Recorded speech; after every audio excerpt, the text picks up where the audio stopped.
Assalamualaikum warahmatullahi wabarakatuh. Ini bagian awal kuliah manifold differentiable.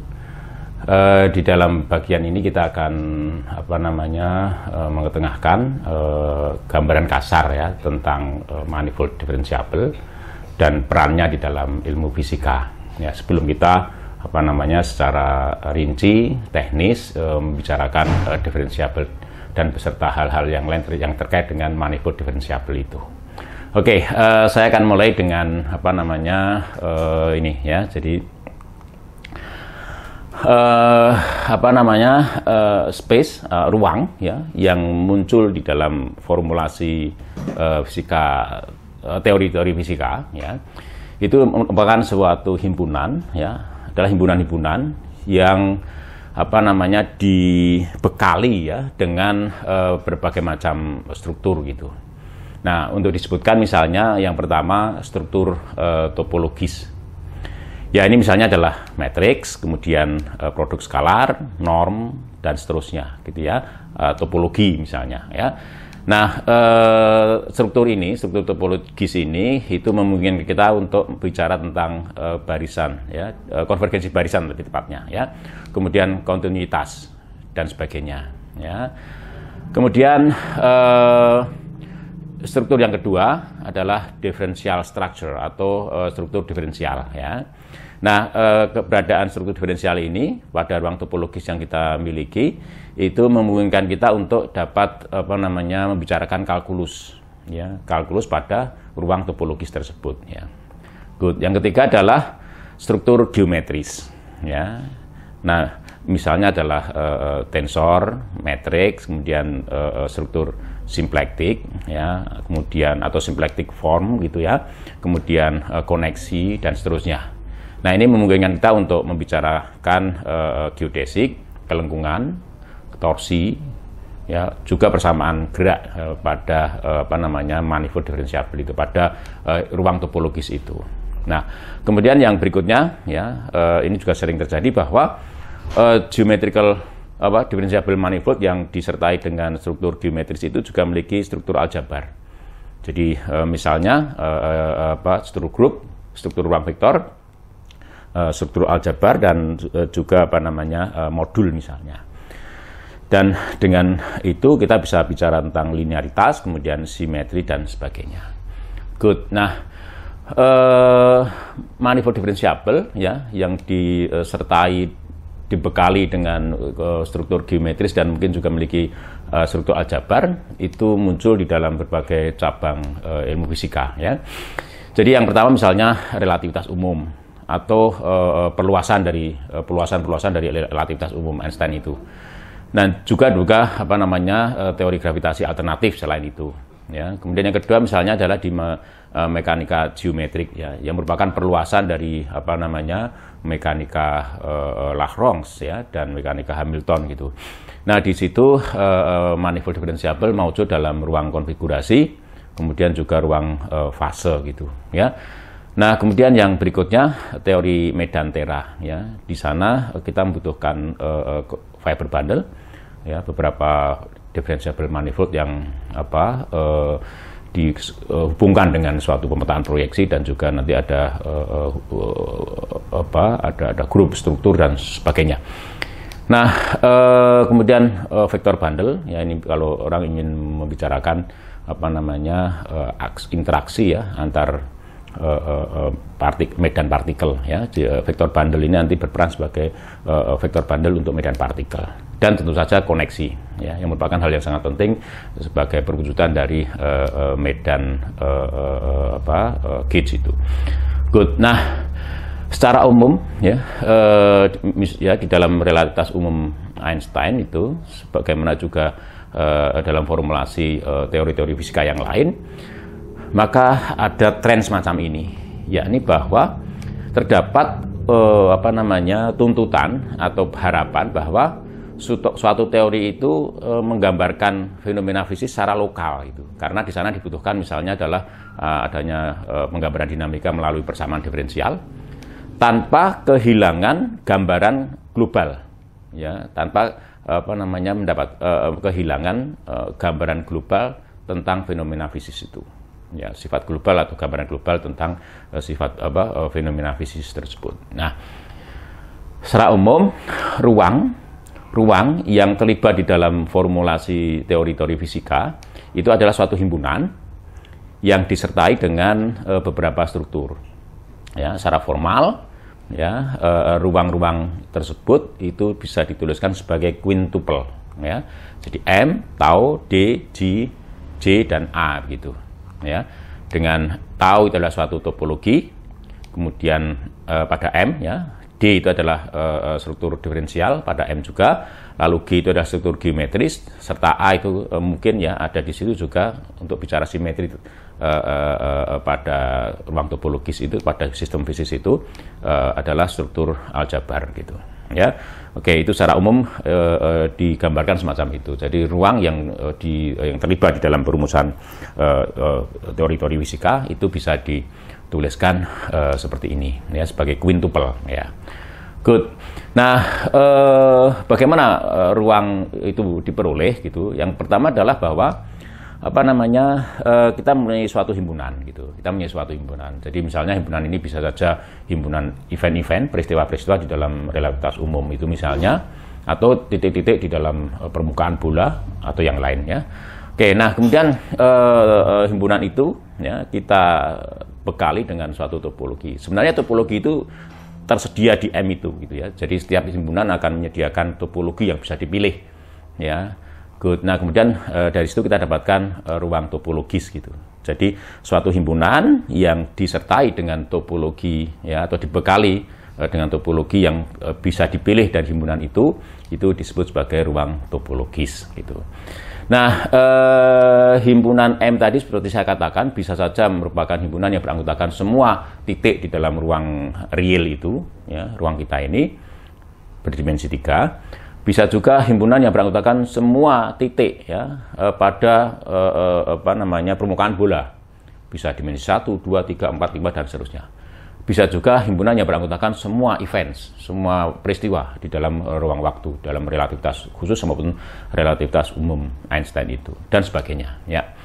Nah, suatu topologi pada himpunan M itu mudahnya ngomong adalah daftar semua subhimpunan di M yang kita sepakati sebagai himpunan terbuka begitu. Ya, untuk disebut sebagai suatu topologi, maka daftar tersebut harus memenuhi syarat tertentu gitu. Ya, jadi ini kesepakatan kita untuk memilih topologi pada M itu, karena di M itu disediakan itu sekian banyak topologi yang ada. Ya, dia ada topologi yang bisa kita pilih pada M itu. Nah, pemilihan itu tentu sesuai dengan kebutuhan. Nanti ada beberapa tuntutan ya agar sesuatu hal itu dipenuhi, maka topologinya kita atur gitu. Ya. Good. Nah, kemudian topologi yang sudah kita pilih itu ya pada himpunan M itu misalnya menentukan gagasan tentang konvergensi suatu barisan. Ya, jadi itu nanti menentukan konvergensi suatu barisan. Jadi oleh karena itu nanti suatu barisan itu dikatakan konvergen itu menurut suatu topologi. Ya, kalau menurut suatu topologi itu konvergen, bisa jadi menurut topologi yang lain yang ada pada himpunan M yang sama itu tidak konvergen begitu. Ya. Nah, kemudian juga gagasan tentang kontinuitas atau kemalaran suatu pemetaan antara M dengan ruang topologis yang lain. Nah, kemudian juga gagasan tentang ketersambungan. Gagasan tentang kekompakan ya himpunan itu juga tentu ditentukan oleh topologi yang ada, dan hanya itu yang bisa kita lakukan dengan topologi ya. Kita belum bisa berbicara tentang kalkulus misalnya kalau kita hanya bicara tentang topologi itu. Nah, dua buah ruang topologis ya, misalnya M tau dan M aksen, tau aksen itu dikatakan sama ya secara topologis atau ekuivalen secara topologis atau sering disebut sebagai homeomorphic itu apabila terdapat suatu pemetaan bijektif ya satu-satu ya, domainnya seluruh M, range-nya seluruh M aksen gitu ya. Nah, baik pemetaan itu maupun inverse-nya itu kontinu gitu ya. Jadi itu disebut sebagai homeomorfisme ya. Jadi dua buah ruang topologis dikatakan ekuivalen secara topologis atau sama secara topologis atau homeomorphic jika apabila ditemukan suatu homeomorfisme antara kedua ruang topologis itu. Ya. Nah, ini contohnya. Jadi semua bentuk geometris di sini ya itu secara topologis itu sama gitu. Ya, jadi oleh karena itu semuanya ini homeomorfik satu dengan yang lain. Ini berarti bahwa kita bisa mendeformasi secara kontinu dari satu bangun ke bangun yang lain gitu. Jadi artinya bahwa permukaan bola yang mempunyai dua lubang ini itu sama secara topologis dengan ini cakram yang berlubang semacam ini. Ya, karena bisa dideformasi secara kontinu menjadi ini. Oke, nah secara topologis sekali lagi bahwa bangun-bangun ini tidak bisa dibedakan. Karena apa? Karena secara topologis ini adalah sama, ya. Dan orang bisa menemukan suatu pemetaan yang homeomorfis, ya, pemetaan kontinu, punya inverse, ya, baik pemetaan itu maupun inverse-nya itu kontinu gitu. Good.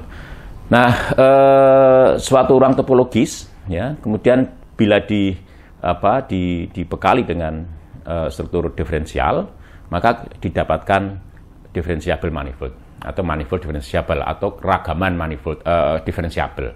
Jadi mungkin kita bisa menggunakan istilah keragaman itu untuk manifold itu, ya.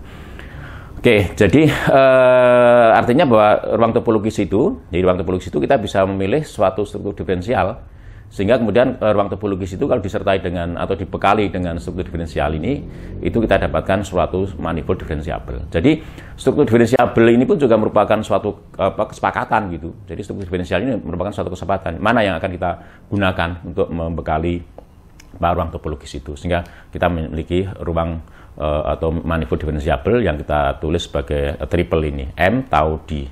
Oke. Nah, kita lihat dulu apa yang maksud dengan struktur diferensial itu.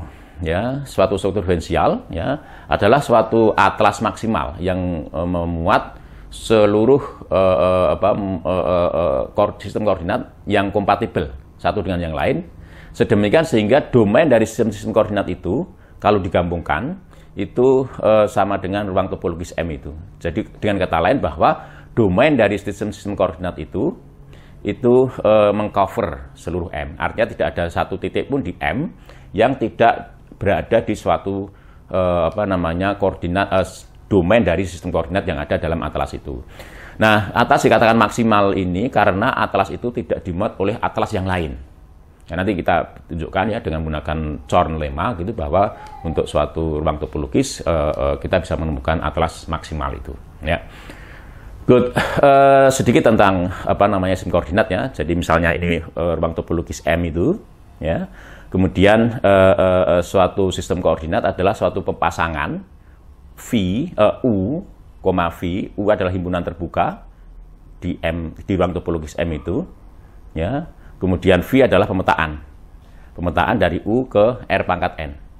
Oke, lebih tepatnya V itu adalah suatu homeomorfisme, ya, dari U menuju ke himpunan terbuka di R pangkat N. Artinya bahwa homeomorfisme relatif terhadap topologi warisan yang ada di U dan topologi warisan yang ada di VU itu, bayangan dari U oleh V itu. Ya, untuk topologi warisan saya kira Anda bisa melihat kembali kuliah tentang topologi, sudah dibahas secara mendetail di sana. Jadi sistem koordinat adalah suatu homeomorfisme, suatu pasangan U dan V, di mana U adalah himpunan terbuka di M yang disebut sebagai domain sistem koordinat itu, dan V adalah homeomorfisme dari U menuju ke VU. VU adalah subset di R pangkat N. Sehingga setiap titik pada U itu akan dipasangkan dengan satu titik pada R pangkat N. Dan hanya satu titik pada R pangkat N, atau tepatnya di VU itu. Ya, kalau ini titik P, maka pasangan titik P itu adalah VP. Dan VP ini tidak lain ini. Nah, inilah yang disebut sebagai koordinat bagi titik P. Jadi VP ini adalah koordinat bagi titik P. Jadi dibaca begitu, ya. Misalnya ya, di koordinat itu kita tulis sebagai X1, X2, X3 sampai dengan Xn. Orang mengatakan bahwa sistem koordinat ini sistem koordinat berdimensi N, gitu ya. Kenapa? Karena VU itu ada di R pangkat N, gitu. Oke, itu tentang sistem koordinat. Nah, kemudian tentu tidak hanya tadi dikatakan bahwa atlas itu adalah kumpulan dari sistem-sistem koordinat. Jadi pada ruang topologis M ini terdapat lebih dari satu sistem koordinat gitu ya. Oke, sehingga kemudian kita bisa tentu bisa mengatakan misalnya ada dua sistem koordinat ya yang domainnya saling beririsan seperti ini misalnya ya, ada dua sistem koordinat U alfa, V alfa dan U beta, V beta. Kebetulan domain dari kedua sistem koordinat itu beririsan begitu. Nah, maka kemudian inilah kemudian yang kemudian menuntut kita untuk bicara tentang kompatibilitas dua buah sistem koordinat gitu ya. Nah, kalau dua sistem koordinat itu domainnya tidak beririsan, oke, itu orang mengatakan sudah pasti kompatibel gitu. Tapi yang menjadi masalah adalah kalau kedua domain dari kedua sistem koordinat itu beririsan semacam ini. Nah, dua sistem koordinat itu dikatakan kompatibel itu apabila ini transformasi koordinat ini yang bisa disusun dari masing-masing ini tadi ya itu diferensiabel ya, diferensiabel, dan inversnya juga harus diferensiabel. Biasanya kemudian orang juga bicara tentang kompatibilitas sampai derajat tertentu gitu. Itu artinya berbicara tentang diferensiabilitas sampai derajat tertentu. Kalau hanya dikatakan diferensiabel, itu artinya bahwa itu diferensiabel sampai infinite gitu. Jadi bisa diturunkan terus-menerus ya sampai infinite, tetap didapatkan hasil yang pemetaan yang kontinu. Good. Jadi itu kompatibilitas antara dua buah sistem koordinat. Nah, atlas adalah suatu kumpulan sistem-sistem koordinat di mana masing-masing sistem koordinat satu dengan yang lain itu kompatibel. Oke. Nah, kalau atlas maksimal adalah atau yang disebut sebagai struktur diferensial tadi itu adalah atlas yang tidak dimuat oleh atlas yang lain gitu. Ya, namanya atlas maksimal. Gitu. Mungkin nanti di kuliah ya di berikutnya kita akan bicara lebih detail tentang apa itu atlas maksimal dan sistem koordinat ini lebih jauh ya. Good. Nah, suatu struktur diferensial itu bertanggung jawab ya menghubungkan gambaran lokal ya dari sistem fisis itu dengan gambaran global ya, atau karakteristik global dari sistem yang dimaksud itu. Ini saya terlihat sekali nanti di dalam penggambaran prinsip ekivalensi Einstein ya di dalam relativitas umum Einstein itu nampak sekali di sana. Oke. Nah, kemudian struktur diferensial itu memberikan gagasan tentang diferensiabilitas ya berbagai macam objek matematik yang ada di dalam ruang topologis tersebut. Misalnya apa? Kurva gitu, lalu medan skalar, ya, kemudian medan vektor, kemudian medan tensor, koneksi, grup aksi grup dan sebagainya. Jadi semua hal yang ada di ruang topologis itu, objek-objek matematis yang ada di sana ataupun operasi yang ada di sana itu kemudian bisa dicek ya diferensiabilitasnya. Ya, oke. Nah. Struktur diferensial D itu memungkinkan kita juga untuk mengerjakan kalkulus ya pada ruang topologis itu. Jadi kalau tadi di dalam ruang topologis saja tanpa struktur diferensial, maka kemudian kita belum bisa berbuat apapun kecuali hanya berbicara masalah kontinuitas dan konvergensi barisan misalnya ya, atau connectedness atau ketersambungan dan kekompakan ruang topologis itu. Tapi begitu kita mengadopsi atau memilih bersepakat ya untuk menggunakan suatu struktur topologis pada ruang topologis tersebut sehingga kita dapatkan suatu ruang manifold diferensiabel, maka kita bisa mengerjakan kalkulus ya pada diferensiabel manifold itu ya. Oke, secara umum ruang topologis M, tau ya, dalam suatu ruang topologis M, tau struktur diferensial yang berbeda ya itu mungkin akan menghasilkan kalkulus yang berbeda pada ruang topologis itu ya. Ini secara umum dikatakan semacam itu ya. Nah, dua buah manifold diferensiabel M tau D dan M aksen tau aksen D aksen dikatakan diffeomorphic atau ekivalen ya secara struktur diferensial itu apabila kedua ruang topologis itu secara topologis ekivalen, sama atau homomorfik. Gitu. Dan yang kedua, terdapat suatu pemetaan ya diferensiabel dari M ke M aksen. Ya, demikian juga inversnya. Ya, jadi ada suatu pemetaan ya bijektif yang diferensiabel, ya. Inversnya juga diferensiabel, ya. Nah, kalau dua manifold diferensiabel itu terhubung oleh diffeomorfisme semacam itu, maka dikatakan bahwa kedua manifold diferensiabel itu ekivalen atau setara gitu, ya. Good. Dua manifold diferensiabel yang dibentuk dari ruang topologis yang sama dengan dua struktur ya diferensial yang diffeomorfik, ya. Kita katakan bahwa kedua struktur diferensial itu ekivalen gitu. Jadi kalau kita punya dua buah ruang manifold diferensiabel, ya, dibangun dari ruang topologis yang sama, tetapi dengan dua struktur diferensial yang berbeda, tetapi di situ kita temukan bahwa kedua manifold diferensiabel itu diffeomorfik, ya, maka kedua struktur diferensial itu dikatakan ekivalen gitu, ya. Nah, akan tetapi, ya, sampai di titik ini, ya, kita belum bisa bicara tentang geometri gitu. Jadi ketika kita bicara manifold diferensiabel, maka kita belum bisa bicara hanya sampai di situ. Ya, kita belum bisa bicara tentang geometri, ya. Jadi sebagai contoh misalnya gagasan tentang panjang suatu kurva, kemudian volume, kemudian sudut yang dibentuk oleh dua vektor, geodesik atau garis lurus dan sebagainya, itu belum bisa dibicarakan, ya, sejauh kita belum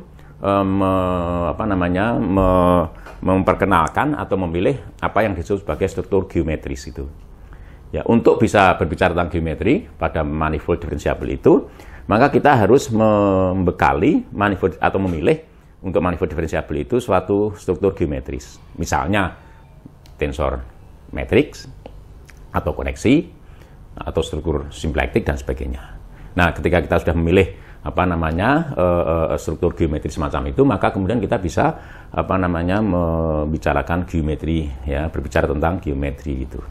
Sebelum itu dipilih, sebelum itu kita adopsi, ya, sebelum struktur geometrik itu kita adopsi, maka kita tidak bisa berbicara tentang geometri di situ, ya. Nah, terdapat struktur geometris yang banyak sekali yang tersedia dalam suatu ruang manifold diferensiabel, ya. Kemudian kita harus memilih struktur geometris dari sekian banyak yang ada itu. Sebagai contoh misalnya tensor metrik yang ada pada suatu manifold diferensiabel itu banyak sekali dan bahkan membentuk suatu manifold diferensiabel yang berdimensi infinite gitu, sebagai contoh. Nah, dari sekian itu kita harus memilih salah satu yang sesuai dengan fisika yang fenomena fisis yang akan kita gambarkan, ya. Nah, ini kira-kira, ya. Jadi dari manifold diferensiabel, ya, kemudian kita memilih struktur geometris yang juga tersedia sebenarnya pada manifold diferensiabel itu, ya. Maka kemudian kita mendapatkan manifold geometrik, yakni quadruple M tau D G gitu, ya. Oke. Nah, di sini kemudian kita baru bicara tentang geometri, ya, terkait dengan manifold itu. Ya, geometri itu ditentukan oleh struktur geometri yang kita pilih di situ. Banyak sekali struktur geometri yang disediakan oleh manifold diferensiabel, ya. Kita harus memilih. Oke. Nah, dari geometrik manifold itu, geometrical manifold atau manifold geometrik itu, kemudian bisa saja ada struktur aljabar yang dimilikinya, sehingga kemudian sebenarnya juga tidak harus struktur geometris, ya. Jadi tadi misalnya sewaktu kita bicara atau kita sampai pada tataran manifold diferensiabel tadi, bisa saja struktur algebraik itu sudah ada di sana. Sebagai contoh adalah teori grup Lie misalnya. Grup Lie adalah suatu diferensiabel manifold yang memiliki struktur grup, sehingga struktur grupnya dan struktur diferensial itu kompatibel, dalam pengertian bahwa perkalian grup itu diferensiabel, kemudian pengambilan inverse itu juga diferensiabel. Jadi sebenarnya tidak harus pada tataran ini, tapi sudah pada tataran awal pun sudah orang bisa saja melibatkan, ya, struktur aljabar pada ruang yang akan kita susun itu sebagai ruang untuk perumusan teori-teori fisika itu. Nah, kemudian tentu kita dapatkan geometrical manifold, ya, dengan struktur aljabar, ya, atau quintuple tadi gitu, ya. Oke. Nah, sebagai contoh saya ambil relativitas umum Einstein. Nah, sebagai himpunan M itu adalah himpunan seluruh events yang ada, kemudian diberi topologi di sana sehingga kemudian kita mendapatkan ruang topologis yang beranggotakan event-event ya, dengan topologi yang kita pilih. Kemudian kita adopsi suatu struktur diferensial tersedia juga sebenarnya di ruang topologis tadi. Kemudian dari situ kita harus memilih suatu struktur geometris gitu ya. Oke, ya. Kemudian ya, nah ini kemudian harus dibekali dengan struktur geometris ya. Misalnya metrik gitu ya, kalau dalam relativitas umum Einstein kan kita aktor utamanya adalah tensor metrik, itu yang kita cari. Ya, kemudian kita dapatkan ruang atau manifold pseudo-Riemannan ya, atau manifold Lorentz gitu ya, di mana matriksnya ini adalah tensor metrik yang sifatnya Lorentzian ya. Nah, kemudian itulah ruang waktu ya. Nah, bagaimana manifold G itu tensor metrik G itu ditentukan? Nah, sebenarnya di dalam manifold diferensiabel tadi saya katakan tersedia ya himpunan yang beranggotakan semua tensor metrik yang mungkin digunakan gitu ya. Dan himpunan yang beranggotakan semua tensor metrik yang mungkin digunakan itu membentuk suatu manifold juga, manifold diferensiabel yang berdimensi infinite gitu. Nah, itulah kemudian kita harus memilih salah satu dari tensor metrik yang tersedia itu untuk dijadikan sebagai struktur geometris ya, sehingga membentuk manifold pseudo-Riemannan atau semi-Riemannian itu. Oke, nah kemudian bagaimana G itu ditentukan? Nah, itu kita tahu semua bahwa tensor metrik G itu ditentukan oleh distribusi materi dan energi dan melalui persamaan medan Einstein ya, sehingga kemudian kita dapatkan solusi G itu. Oke, itu saya rasa cukup jelas ya bagi yang sudah pernah belajar relativitas umum Einstein, akan sangat jelas dalam hal ini ya. Nah, dua buah quintuples ya itu dikatakan ekivalen ya apabila terdapat suatu diffeomorfisme dari M menuju M aksen sedemikian sehingga mengkaitkan ya setiap struktur yang ada di quintuple ini dengan struktur terkait yang ada di quintuple yang ini gitu ya. Oke, jadi harus dikaitkan. Jadi ada suatu diffeomorfisme nih yang mengaitkan antara struktur-struktur yang ada di quintuple sebelah kiri dengan struktur-struktur yang ada terkait ya, yang sama yang ada di quintuple sebelah kanan itu.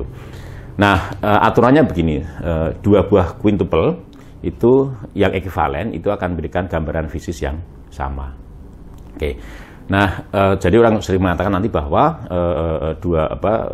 dua buah kalau ada transformasi, ada diffeomorfisme ya antara dua quintuple itu, orang mengatakan bahwa ada invarian ya atau kovariansi ya terkait dengan hukum-hukum fisika yang ada di situ.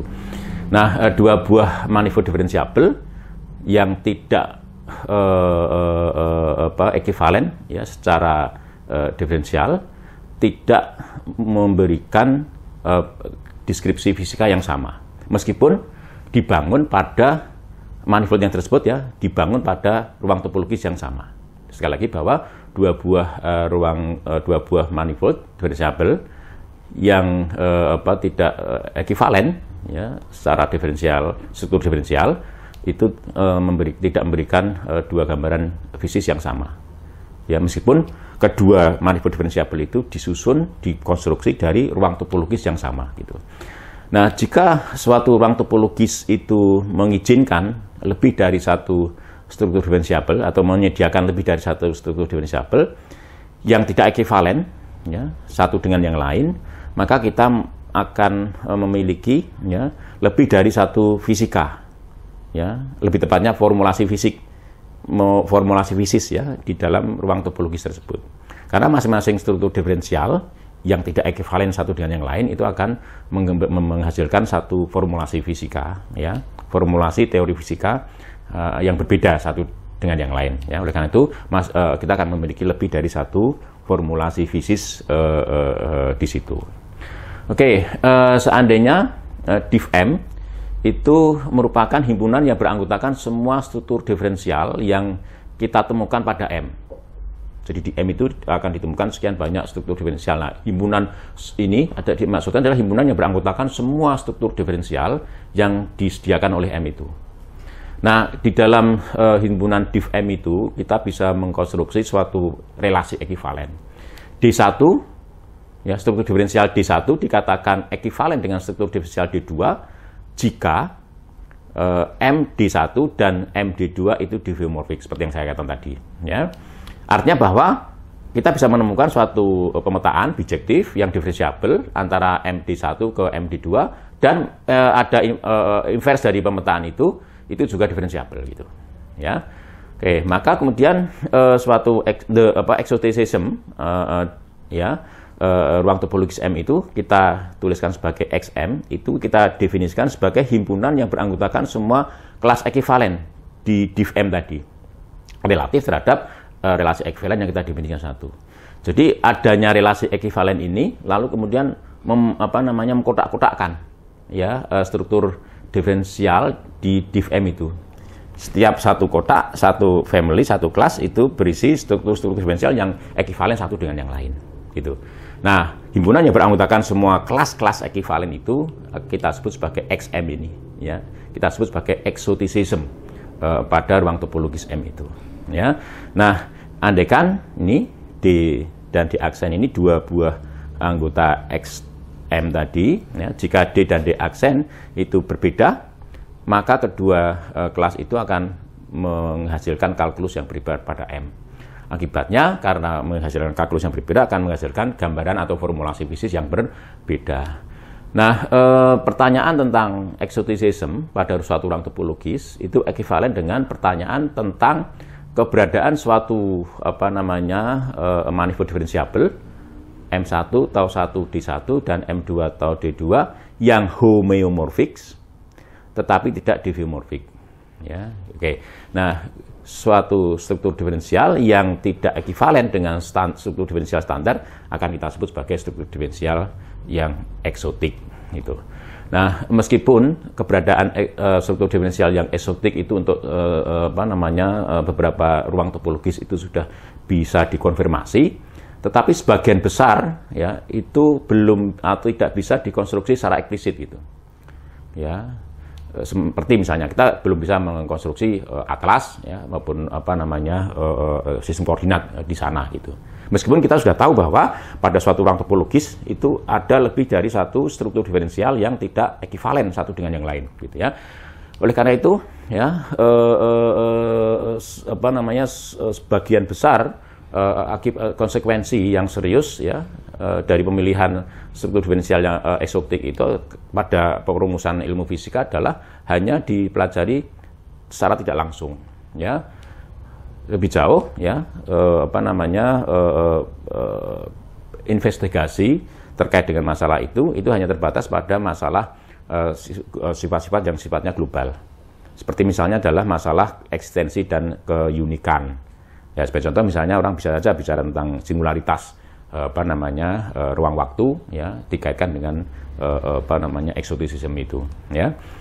Good. Nah, sebagai contoh ya, ini jadi di dalam ruang R pangkat N di mana N tidak sama dengan 4 ya, dengan topologi yang alamiah itu hanya ditemukan satu kelas ya, equivalent kelas ya of differential structure. Artinya bahwa di R pangkat N ini semua struktur diferensial itu ekivalen satu dengan yang lain. Ya, artinya bahwa di R pangkat N ini kecuali N sama dengan 4 itu kita memiliki satu fisika di sana. Ya. Di R pangkat 4 ini yang menjadikan kita kaget itu adalah bahwa exoticism di R pangkat 4 itu bisa dilabeli dengan bilangan real gitu. Jadi satu bilangan real itu terkait dengan satu exoticism, satu differential structure, exotic differential structure. Ya, jadi satu bilangan real itu bisa digunakan untuk melabeli satu struktur diferensial yang eksotik di R pangkat 4. Padahal di R pangkat 4 sering kita pergunakan untuk sebagai ruang waktu ya, ruang waktu di dalam relativas umum Einstein. Ini menarik sekali untuk dibicarakan. Nah, ini ya, jadi untuk setiap bilangan real theta misalnya terdapat satu dan hanya satu kelas ekivalen R4 theta di X R4 itu. Jadi artinya ya untuk setiap ada sebanyak himpunan bilangan real itu. Jadi struktur diferensial eksotik yang tidak ekuivalen satu dengan yang lain di R pangkat 4 itu sebanyak himpunan bilangan real itu. Boleh dikatakan semacam itu, ya. Oke, suatu manifold R4 theta yang dimana theta itu tidak sama dengan 0 itu disebut sebagai suatu eksotik, ya, suatu struktur diferensial manifold eksotik di R pangkat 4. Good. Nah, di antara eksotisisme yang sudah diketahui eksistensinya dan dikonfirmasi, ya, eksistensinya sudah dikonfirmasi, itu hanya eksotisisme pada permukaan bola berdimensi n. Itu yang bisa dikonstruksi secara eksplisit. Sebagai contoh ini, ya, jadi S7 theta. Jadi bisa dirujukan dalam bentuk fiber bundle associate, ya, di atas S pangkat 4. Ya, dengan S4 itu SO4 itu sebagai grup strukturnya. Ya ini dikonstruksi dari belahan utara dan belahan selatan dari S4 itu. Kemudian dilem bersama dengan suatu fungsi ini. Ya. Nah, yang didefinisikan pada ekuator S4. Jadi S3 ini merupakan ekuator S4, ya. Kemudian standar sphere atau permukaan bola standar S7 itu merupakan bundle, ya, principal bundle, ya, di atas S4, ya, dengan grup strukturnya adalah SU2. Oke. Nah, kemudian contoh berikutnya adalah Gromov-Meyer, ya, seven sphere, ya. Jadi permukaan bola 7 dimensi Gromov-Meyer. Ini dikonstruksi dari aksi diagonal grup S3 pada grup SP2H. Jadi grup yang beranggotakan semua quaternion, ya, 2x2. Jadi matrik quaternion yang anggotanya, yang elemennya quaternion 2x2, ya. Oke, hal lain yang bisa kita lakukan pada SN itu adalah memandangnya sebagai toy model, ya, untuk ruang-ruang fisis, suatu ruang fisis, ya, seperti misalnya ruang waktu, ruang konfigurasi bagi suatu sistem mekanik, ya, ataupun ruang fase, ya, bagi suatu sistem mekanik dan sebagainya. Lalu beberapa sistem fisis yang dipelajari, ya, dengan permukaan bola eksotik itu diasumsikan memainkan peran sebagai jadi SN theta itu nanti berperan sebagai base manifold, ya, sebagai ruang konfigurasi atau ruang fase, ya, atau ruang background gitu, ya.